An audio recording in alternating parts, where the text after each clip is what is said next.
Today there are a lot of updates from Kursk direction. Here, in the village of Kremyanoe, east of Korenevo, Ukrainian forces have methodically encircled the area, severing key supply routes and leaving the remaining Russian troops trapped and isolated. As the siege tightens and Russian resupply efforts become increasingly desperate, both sides are preparing for the next decisive move in this tactical standoff, one that could have far-reaching consequences for the entire Kursk offensive. The village of Kremyanoe, located east of Korenevo, has been at the heart of a tactical standoff since August. The situation began when Russia's 810th Naval Infantry Brigade moved into the area, attempting to consolidate control following Ukraine's Kursk incursion. While the majority of Russian units were eventually forced to retreat, a small contingent remained entrenched in Kremyanoe. Over time, these forces have become increasingly isolated as Ukrainian troops systematically advanced, cutting through their flanks and tightening the encirclement. Today, Ukrainian forces have officially completed the operational encirclement of Kremyanoe, cutting off all major supply routes to the village. Only a single precarious ground line of communication remains from Sheptukovka, which is under partial Ukrainian fire control, thanks in part to a natural choke point in the terrain. If we look at the topographic map, we can see that Kremyanoe is surrounded by elevated areas, severely restricting access to the village. In response, Ukrainian forces have been pressuring Sheptukovka for the past 2 weeks, advancing from 3 directions. A recent wave of drone and artillery strikes in mid-September targeted Sheptukovka as part of this larger encirclement strategy. Although Russian forces have managed to carry out a few resupply missions, delivering ammunition and food through hastily assembled convoys, these efforts are growing increasingly desperate. While some attempts to break the siege have succeeded, many have ended in failure. Ukrainian forces, employing ambushes strategically positioned along key roads, have successfully destroyed or forced the retreat of several convoys, further tightening the noose around the encircled Russian troops. Recognizing the increasing peril facing their encircled troops, Russian commanders have shifted their focus to Olegovka, a nearby village that could serve as a crucial lifeline. However, attempts to capture Olegovka have encountered fierce Ukrainian resistance, as Ukrainian forces remain determined to prevent the Russians from breaking out of the Kremyanoe pocket.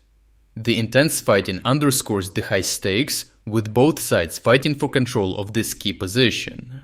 Despite having the upper hand, Ukrainian commanders have exercised caution in launching a full-scale assault on Kremyanoe. Such an operation would be costly, requiring significant resources and likely leading to high casualties. Instead, the Ukrainian strategy has focused on containment. By gradually tightening the encirclement, Ukrainian forces are allowing time to work in their favor, weakening the Russian troops through attrition. As the siege drags on, the encircled Russian forces grow increasingly vulnerable, with their ability to mount more than sporadic defensive actions deteriorating. This calculated approach not only conserves Ukrainian resources, but also creates opportunities for ambushes, enabling them to target Russian resupply missions and counterattacks with devastating precision. As if the situation in Kremyanoe weren't challenging enough for Russian forces, another Ukrainian encirclement is unfolding near Malaya Lokhnya, north of Sudzha, following a similar containment strategy. Russian troops initially fortified a local women's prison, using the facility as a stronghold when Ukrainian forces advanced into the area. For a time, the prison served as a formidable defensive position, but Ukrainian forces have systematically cut off escape routes, gradually surrounding the Russian defenders. The encirclement tightens with each passing day, mirroring the methodical approach seen in other areas of the front. In a desperate attempt to rescue their trapped comrades, Russian commanders dispatched a relief team that briefly succeeded in opening a narrow evacuation route. However, despite their efforts to secure positions in the surrounding fields, Ukrainian forces swiftly and relentlessly closed the gap. As a result, nearly the entire rescue team found themselves trapped alongside the soldiers they were sent to save, further deepening the crisis for Russian forces in the area. If you want to access the uncensored images of the Ukrainian encirclement operations, you can find them on our Telegram channel through link in the description. With supply lines cut off and Ukrainian drones dominating the skies, the situation for Russian forces in Malaya Lokhnya became increasingly desperate. Ukrainian drone operations made resupply efforts nearly impossible, as reconnaissance drones detected every attempt to reinforce or deliver supplies to the encircled troops. This left the Russian soldiers with few options other than entrenching themselves and hoping for a breakthrough that seemed increasingly improbable. The relentless surveillance and precision strikes effectively crippled their logistical capabilities, further isolating them. Russian attempts to break the encirclement were further hindered by shifting priorities on the battlefield. As Ukrainian forces launched a new offensive toward Glashkovo, Russian units were compelled to redeploy resources south of Korenevo, leaving their troops in Malaya Lokhnya even more isolated.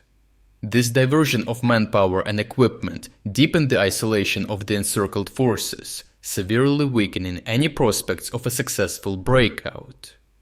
Ukrainian forces are choosing to let the situation unfold on their terms, avoiding direct confrontations that could lead to unnecessary casualties. Instead, they are employing a patient containment strategy, focusing on ambushes and systematically eroding Russian supply lines.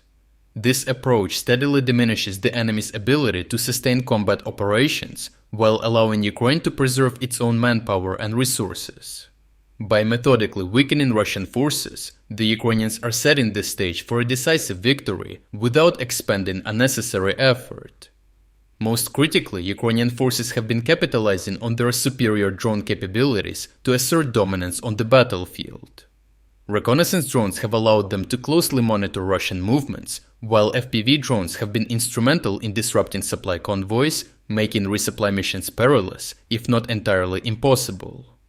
This air superiority has been a decisive factor in both encirclements, preventing Russian forces from launching any meaningful counteroffensive and ensuring Ukrainian troops maintain constant pressure on their isolated adversaries.